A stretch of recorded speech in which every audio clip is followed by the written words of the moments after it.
За ГЕРБ най-важна е подкрепата, която получаваме от хората, които желаят промяната в статуквото да продължи. С тези думи от палубата на легендарният параход Радецки, заместник-председателя на ГЕРБ и председател на предизборния щаб на партията Цветан Цветанов, заедно с народният представител Николай Коцев, представиха кандидатите за кметове на общините и населените места в област Враца. Тези избори ще бъдат избори, които няма как да ги сравним с минал период от време. Защото днес всички се оказва, че са срещу ГЕРБ от старото политическо статукво. Но за нас силата е подкрепата от българските граждани, които желаят тази промяна, която политическа партия ГЕРБ започна преди 4 години в местната власт и преди 2 години в управлението на страната. Надявам се, че българските граждани ще направят много ясна равносметка от това какво е обещавано преди. Всеки един, когато е имал възможността да го прави, защо не го е правил, и всеки един може да направи една равносметка, въпреки тежката икономическа криза, това, което постигнахме за този кратък период от време.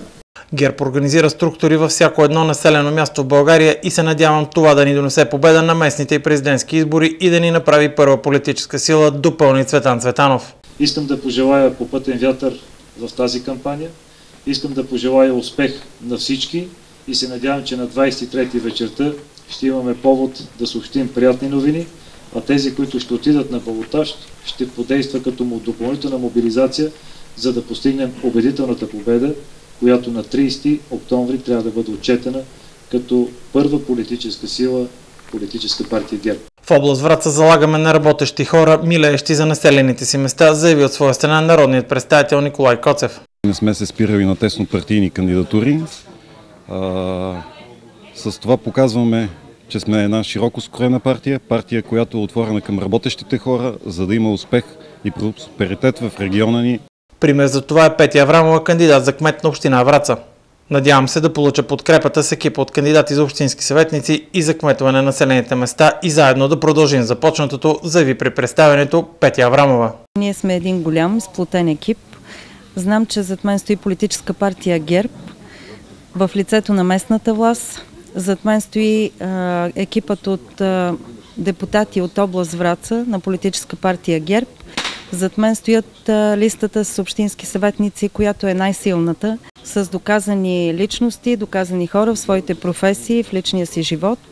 Зад мен стои един голям екип от кандидати за кметове на населените места и аз вярвам, че врачани ще повярват в екипното начало и ще ни дадат възможност да довършим започнатото.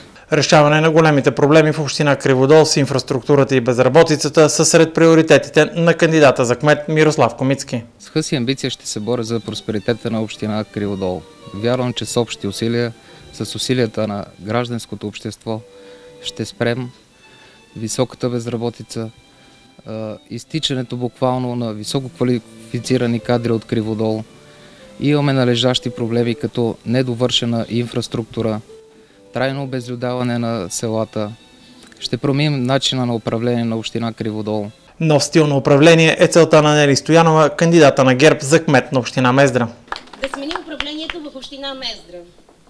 Заставайки днес пред вас, ви казвам най-отговорно, че ще го направиме, колкото и трудно да ни е това. В община Козлодуй ГЕРБ издига сегашният кмет Румен Маноев. В община Бяла Слатина кандидат за кмет е Иво Цветков. В община Хайредин Силвия Крумова. В Мизия ГЕРБ залага на Мариана Петкова, а в община Оряхово на Росен Добрев. За кмет на община Борован от ГЕРБ издигат доктор Цезар Пенчев, а за община Роман кандидатът е Тихомир Вълчев.